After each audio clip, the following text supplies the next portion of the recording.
And we're rolling. Test, 1, 2. Yep, looking good. We're rolling? Yep. Hey, everybody.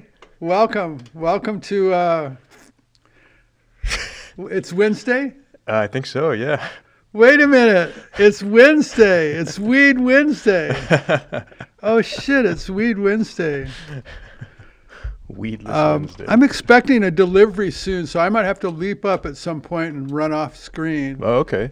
So if I leap up, everybody, I'll be back in like less than a minute. It's not a delivery of weed, is it? No. Not a delivery of what? Of weed.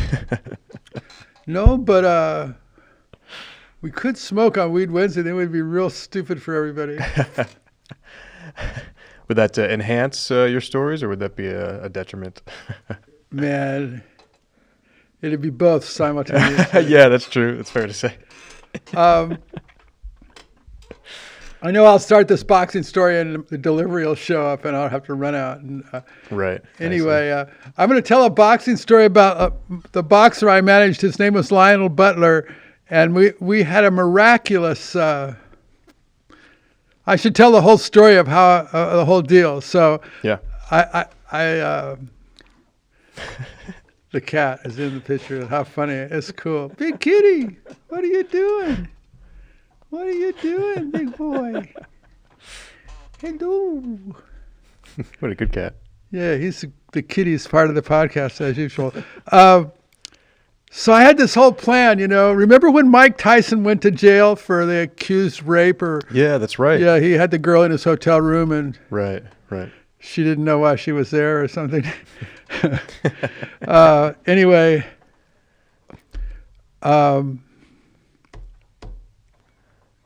right about that time, I started managing this fighter, and he had a 6-10 record. Wow. Now you got to understand, if in the world of boxing, especially heavyweights, if you've lost 10 fights, Right. you are not. Yeah, that's not good. You're not good. You know what I mean? That's like nobody loses 10 fights. Most people, their career's over before they lose 10 fights. Wow. You know what I mean? Like, yeah, I see. So I got a fighter with a 6-10 record, and everybody thought that was pretty hilarious. Like, that's almost like a joke, you know? Like, look at this stupid ass guy wants to manage a fighter with a 6-10 record. So, yeah. But there we were, and we weren't even ranked. We weren't even in the fucking rankings. Yeah. And in a short time, like a year and a half, we went from nowhere to number 3 in the world. That's amazingly. An unheard of thing. It's unheard of that a guy with 10 losses would ever do anything. Yeah. Much less do that, you know. So you saw his potential and you thought that there could be something. He was in my gym. They brought him in as a sparring partner. And I watched him, and this fucking guy is tough, you know. And I wondered why he was just a sparring partner. And he was the kind of guy, like, if Sports Illustrated or one of the magazines was coming to watch sparring, they wouldn't let him spar because he would make the actual fighter look bad. He was just tough. This guy was badass. Wow. And so so I started talking to him, and I found out I talked to him about all his fights. I said, how did you lose 10 fights, and what the fuck, you know? And so he really got taken advantage of right out of prison. He was from Louisiana, and he just got taken advantage of. And yeah, he was a very athletic, very tough guy, really actually crazy as could be. And I'm sort of dragging my feet here with this story because I know the delivery is going to show up here any second, and I'll have to jump off the thing. But that's my story of my boxer. So Mike Tyson is in prison. And the boxer I was managing is the same size as Tyson, 5'10 and a half, 219, 220, you know, just exactly like a bookend looking physically. And so I'm thinking, you know, when Tyson comes out of prison, we could be the champ, and then we could have this biggest fight in history. The two guys look the same. It would be like this huge fight. Yeah. So we came so close because we were number 3 in the world, and then we lost to Lennox Lewis on HBO. But the fact that my little plan came so close, man, I got so close. Yeah. And nobody knew that was my plan. I didn't share that with anybody, you know, the people that we were working with. Yeah, I see. We started out working with Dan Goosen, and then he wound up being affiliated with Bob Arum, and so that was our affiliation, you know. But I never shared with anybody that was my plan. I just had it in this vision from the time we started. So we got pretty close. Yeah. Wow. It's like one of those boxing stories. Could have been a contender. Yeah. Oh, you guys are more than contenders. No, we got close. We got close. We were the real deal. And nobody, who could believe that a fighter with a 6-10 record, would do anything, That's amazing. And he was really good. And then he went to Texas to his wife's brother's wedding, and he smoked crack for the first time. Oh, shit. So my fighter goes to Texas. He's cool. Well, cool as any criminal can be. And he comes back a crackhead. Ah, jeez. That's too bad. Yeah. Ow. Fuck, little fuck. The kitty tried to bite me. Fucking kid. Okay. Got to keep my eyes open when you're dealing with wild animals here. He wasn't getting the attention he wanted. Big kitty, come up here. That's right. Where was I in the story? So he had started smoking crack. He comes back, he's smoking crack. So that was that. From then on, it was just fucking nuts, man. It was nuts before that, but it was really nuts. So anyway, we're getting ready for this big fight. Not a big fight, a smallish fight on our way, when we're on our way. So we're going to fight. I think we were fighting at Reseda at the country club. And we'd already had a few fights there. It was, we thought we were going to win, but... So Lionel, there's a hotel right on 4th Street in Santa Monica, right where the 10 freeway is. Big, tall hotel. And inside, I don't know, it's 5 or 6 stories tall. I don't know how tall it is. And it's all open inside to the courtyard. So you could just, look right down all these stories down to this big open courtyard inside the building. It's like pretty spectacular. Okay. So Lionel is staying there, and his brother goes to the airport to pick up his wife. And his wife doesn't, and his brother take longer than he thinks they should take to get back from the airport, which was totally out of their control, but nonetheless, in his mind. So he's been up all night smoking crack, and he's nuts out of his brain. Oh, shit. And that afternoon is supposed to be the weigh-in, and then the next day is going to be the fight, Yeah. And so when they arrive back at the hotel up on the floor, he knocks his wife out. Oh, jeez, no way. His brother's standing there, and here's Lionel. He's just got a pair of red bikini underwear on. He's sweating. He's been doing crack. He's just all sweaty and fucked up. So he becomes so distraught because he knocks his wife out. He leaps over the railing to the many stories down to the floor. In midair, he turns around and grabs the railing, but he's slipping. So his brother runs over and is trying to grab him and pull him over, but he can't pull him over because he's all sweaty and he's only got a pair of underwear on. He's pulling. He pulls so hard that he pisses his pants. Oh my God. That's how hard he pulls on Lionel. Finally, he gets Lionel over the railing and they both fall on the floor. And so by this time, the hotel has called the police. And so I get a call that shit is going haywire at the hotel. I don't have no idea what's up. I don't know that story. I don't know that he knocked his wife out. I don't know this shit. Yeah. But anyway, I get it on the phone and I sort of get the rough idea on the phone what's going on. And so I tell the cops, can you just wait? I'm his manager. I go, I'll be there in 10 minutes. And I go, I'm dropping every name I can think of, trying to tell the cops, don't arrest him. Wait, I'll be there in a minute. And so I pull up to the hotel. It's a big U-shaped driveway. I can't even get in the driveway. There's so many police cars. There's like a zillion police cars. Oh, wow. And it's right across the street from the police station in Santa Monica. So great. it's like they could have walked across, but they drove anyway. So a zillion police cars, zillion cops. And I squeeze up there and I jump out. I run in. They're waiting for the manager and I show up. And I could see the look on the guy's face when he saw me. He goes, "You're the manager?" And I go, "Yeah." And he just looks at me like, "Fuck," So then I start, talking to the guy. And he tells me, no, he goes, "We have to arrest him." And this was shortly after the OJ had done the stabbing bit. So everybody was pretty sensitive if you hit women or anything like that. It was not the most popular time in LA to be brutal with women. And so they're going to arrest Lionel. They go, "No, we have to take him to jail because we can't let this slide." I go, no, you can't do this. I go, "It's going to ruin his life." So I go, "Is there anybody else we can talk to?" And one cop was in charge of all the other cops. So he says, and I kept asking him and pleading with him. Oh, in the meantime, I show up and I go into the room and there's all these zillions of cops and Lionel's sitting on a couch just staring like all sweaty and just fucking gnarly as can be. And the cops don't want no part of him. He's like fucking explosive. we're all trained up, ready for the fight. He's just like exploding with energy. And he's sitting there and he's been doing crack all night. It's just fucking nuts. So I go down and I sit right next to him and he's sitting next to me and I can't turn my head because my head doesn't turn. So I'm leaning into him. I go, Lionel, what the fuck is going on? And he, so he tells me, he goes, Lee, he goes, I'm not going out of here. They're not taking me out of here. And he's like one of those guys, he'll fight them, he'll fight all the cops. The cops knew it too. Everybody was just standing there. Nobody wanted it to do that, Wow. And so I'm saying, Lionel, just be fucking cool. Don't do anything stupid here. I go, we got to fight tomorrow. You got to be cool. We got to go to the weigh-in today. You got to chill out, please. And so I finally tell this one cop, I said, is there anybody else you can get over here that we could talk to? I said, I don't no disrespect, but is there somebody else higher up the chain of command, Yeah. And I'm not being disrespectful. I'm trying to tell the guy. So he says, yeah.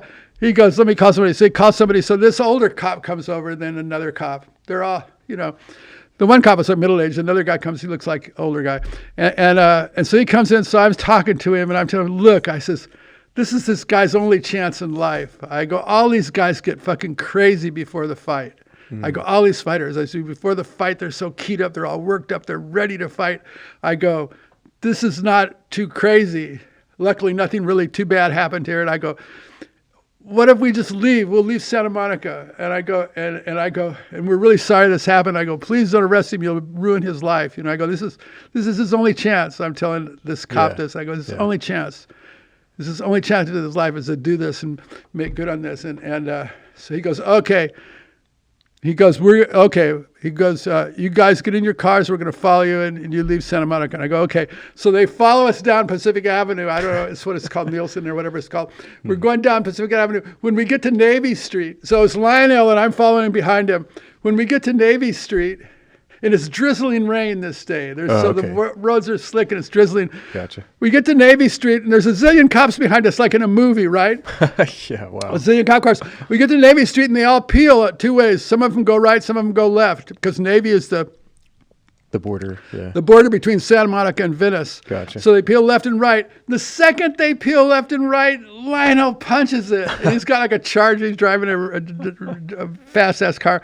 So he punches it, and now he's blasting down Pacific. And Pacific, yeah. He's fucking going like fucking 90 down Pacific, just going fucking crazy in the rain, just like out of his fucking mind. So dangerous, yeah. Running lights, just nuts. Oh, my God. So then he comes to Venice Boulevard. Yeah. Oh, and there's a Hotel Irwin right next door here. I had called ahead and rented a room there for him. Okay. We'd been kicked out of there a few times before, but they were good to rent us a room this time. So anyway, Lionel goes right by the hotel. He goes to Venice Boulevard. He turns left on Venice Boulevard, heading away from the beach, but he goes on the wrong Venice Boulevard the wrong way. You know how it's two streets, one going one way, one going the other? Yeah. He goes up the wrong street. Oh, no. And he drives up the wrong street in the rain going so fast, and he runs all the lights, and he gets all the way to Lincoln. In the meantime, I'm on the right side of Venice Boulevard, going down the right side, watching him going down the wrong side. It's like and a movie. I keep getting glimpses of him between buildings and shit. and then I get to Lincoln Boulevard. Yeah. And Lionel's in the intersection of Lincoln Boulevard. He flips his wheel and does start doing Brodies. And he's in the rain, and there's cars coming in all four directions. The cars are just dead stopped. And Lionel's in the middle of the intersection doing Brodies around and around and around in his car in the rain. And his wife is hanging out the window up to her waist. It's like a movie. Her eyes look this big, and she's screaming, "Help me!" And she's screaming. And Lionel's got one hand like this, and he's riding like a cowboy, and the car's going around in a circle. And then finally he gets on Venice Boulevard, but this time on the right side, and he continues east towards Venice High School. Oh, okay. And so I say, fuck him. I'm not going to follow him anymore. Just fuck it. Whatever happens, happens. So I just turn around, I go back and I park at the Irwin Hotel, and where you drive up and unload your cars. I just park there and I sit. Like 10 minutes later, Lionel comes cruising in. Like nothing happens. He cruises in and parks and gets up, "Hey, Lee," and I go, "Fuck you, Lionel." I'm so mad, you know. And that was the fucking story. It was so crazy. I can't even tell you how crazy and intense it was. So we go to the weigh-in. Everything's cool. The next morning we get up and we want to have breakfast, and this is going to be the fight. Before he's like, I'll train up. So he's wants to eat real good that morning, Yeah. Yeah. So I think we'll go to Chorus Coffee Shop. Chorus Coffee Shop is in Santa Monica, and we promised him we wouldn't come back. Oh, that's right. Yeah. But it's in the morning, and it's like 8:30 in the morning or something. I said, well, we can go. We'll just, it's right at the edge of the city limit, So we go to Chorus Coffee Shop, and when we pull up, we go inside. We're sitting there eating this little tiny place, and we're eating our food, and the door opens, and the cops come in, The cops look at us and say, we told you guys, you said you weren't coming back. And we go, well, we just wanted to eat some breakfast because the fight's tonight, man. We're going to have a great fight. We start, and Lionel's telling him, everything's cool. And but he's still cracked out of his mind, right? And so, yeah. So anyway, the cops let us off that time too. They told us, you guys, they were just shaking their head, man. They're like, fuck you guys. We told you not to come back. But anyway, they just walked out, and we walked out, and we left town. Then we didn't come back. And we won the fight that night. Oh, that's great. But the Goosens at that point, they didn't know that Lionel was strung out on crack yet. They hadn't figured that out. So we kept it from him for a long time. Wow. I think I tell a story about the piss test and that's right. Yeah. the piss in Pensacola, Florida. We did a piss test there. The piss test story that's when the Goosens found out, when we fought Tony Tubbs in Pensacola, and we knocked his ass out in the first round. Yes. Wow. That's amazing. Yeah, Pensacola. So woo. Lionel, man. Lionel was crazy. He was fucking craziest fighter. Just really, he would tell, I'm not a fighter, Lee, I'm a criminal. I go, I know, Lionel, I know. Once he got strung out on crack, I couldn't let him in my house at night, because if I fall asleep, he would steal something and sell it for crack, Oh, so he would come to my house after dark, and I had a rule. I said, no, you can't come in my house after dark, Lionel, because I know you'll steal something because you're out of your fucking mind. And I was so pissed because he was ruining this plan. We'd been working on this plan for like a year and a half. Yeah. And then he fucked it all up by smoking crack and becoming addicted to crack. Jeez. He fucked our whole fucking thing up. We would have won that fight against Lennox Lewis if he wouldn't have been all fucking cracked out. Wow. Yeah, I really believe we would have, could have, should have. We lost it. Yeah, we lost. What is a crack high like, compared to? I don't know. I don't smoke crack. High? Yeah. It's hard to fathom what that must be like. Some people, it just really captivates them, and other people, it doesn't captivate them. Yeah. Just like some people are captivated by Coke, Right. in any form. Yeah. Yeah. I guess it's best to just stay away from all that. That was never my thing. I'm lucky. Yeah. I watched it destroy a lot of people. Yeah. But we all watched everything destroy a lot of people. Oh yeah, I've seen it as well. Yeah. Humanity, man, we take some shit. Yeah. Absolutely. That's pretty crazy, right? When you think about it, the whole fentanyl thing. Oh yeah, it's terrible. But this channel's about having fun, everybody. That's right. Yeah. So we're talking about Lionel, man. Lionel, that's the story of Lionel, the boxing story. Yeah. It's such a good story. Wild. And you can imagine all the cops and everything. And then we won the fight, so that was cool. It's a miracle he didn't hit anybody when he was driving against the traffic on Venice Boulevard. He could have gotten so fucking nuts. Head-on collision. Yeah. He was running the lights, and it was drizzling rain. When I got to the intersection, he was brodying at the middle of Lincoln and Venice Boulevard. That took some nerve, man. And on all the cars, nobody honked, nobody did anything, because he's just a scary individual. Yeah. So everybody just sat there while going, "Whoa, what is this?" Man. There was it's a busy intersection. Everybody knew better than to fuck with him. Anyway. It's wild, man. And then somebody had to fight him. That's the kind of guys. Yeah. I love boxing. That could be a movie, man. That's like a movie scene right there. Just picturing all that happening. People don't realize how crazy it gets before fights, man. Some people get wound up. Mike Tyson talks about puking before his fights. Lionel, the fighter I work with, he would puke before the fights. They get so amped up and nervous they just puke. Wow. And then go out there and fight. Right. You know what I mean? It's just like, fuck. These guys are amped up, man. Just like amped up. You can see it too when somebody comes out and they're amped up and the other person isn't. It's like one person's sleepwalking and the other person's fucking exploding, Yeah.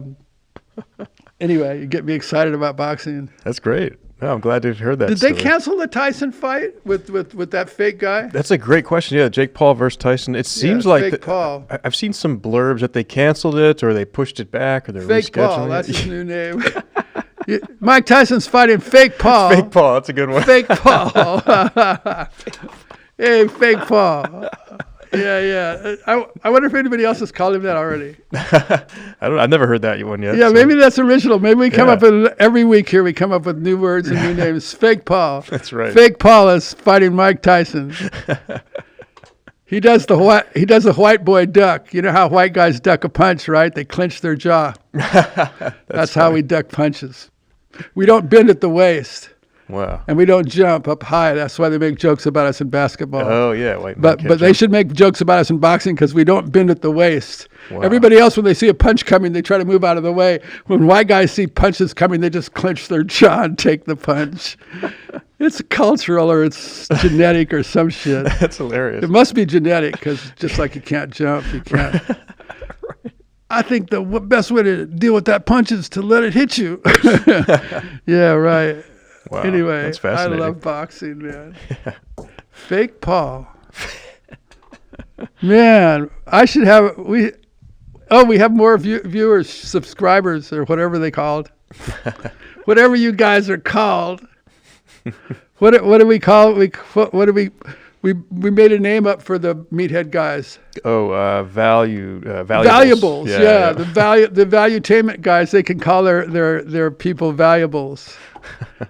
That's all you guys got is your valuables. I love it.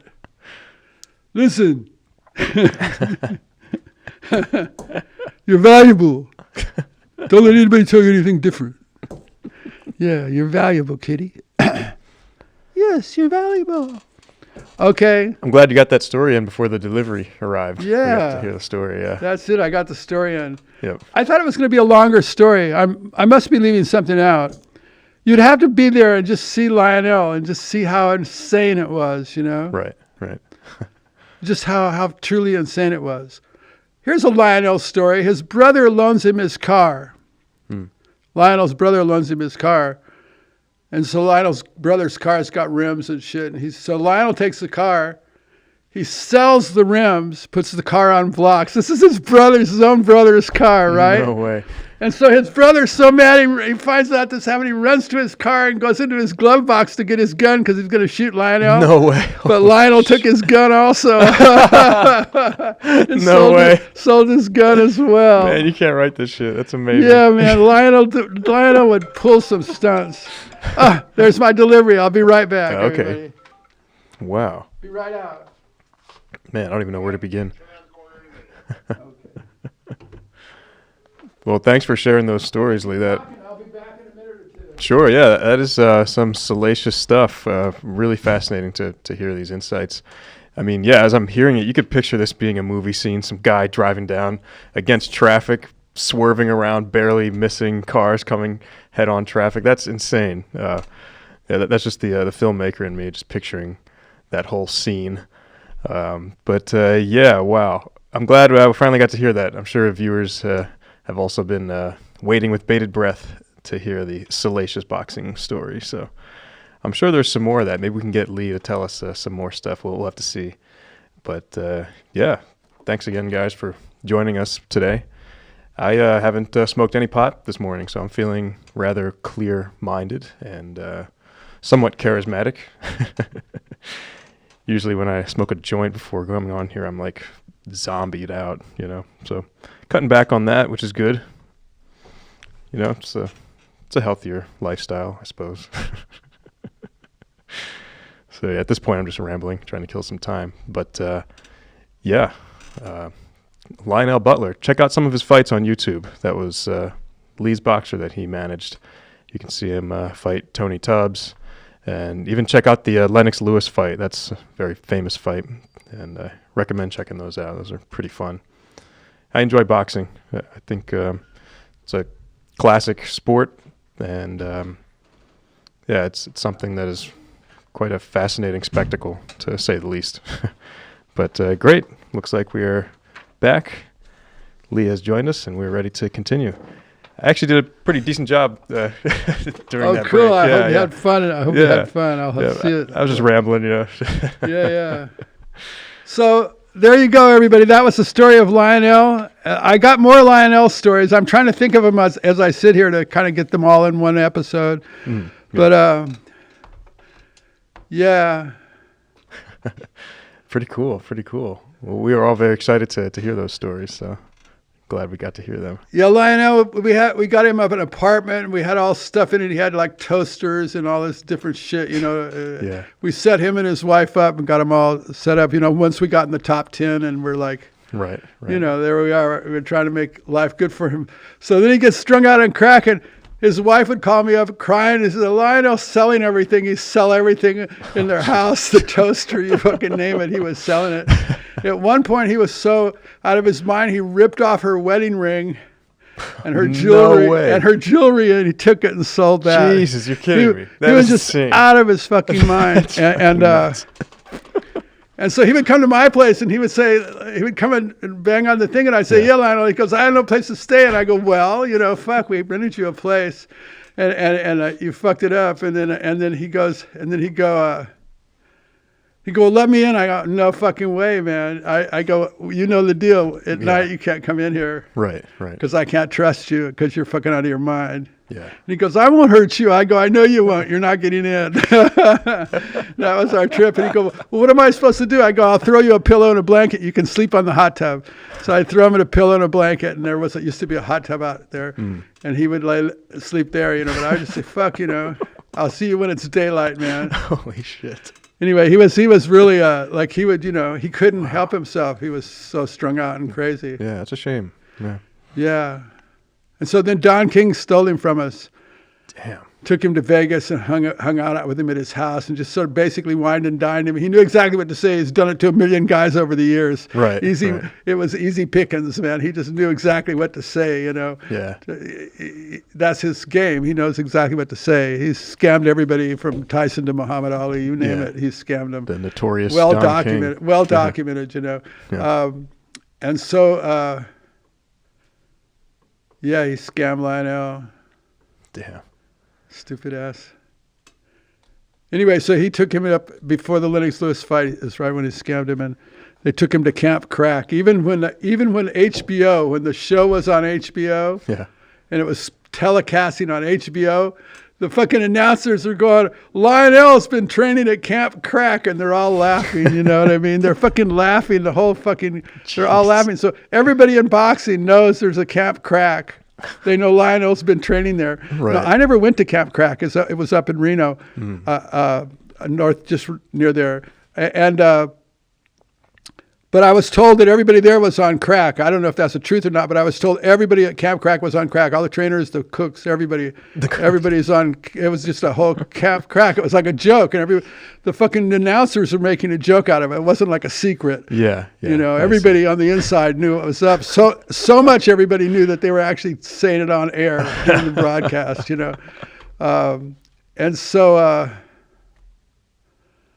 Yeah, that's the story of crack cocaine and boxing. It used to be in the gyms downtown. You couldn't find a place to jump rope. There'd be so many people in there training and stuff, Wow. It'd be so crowded with people wanting to be boxers. It was like, it was crowded.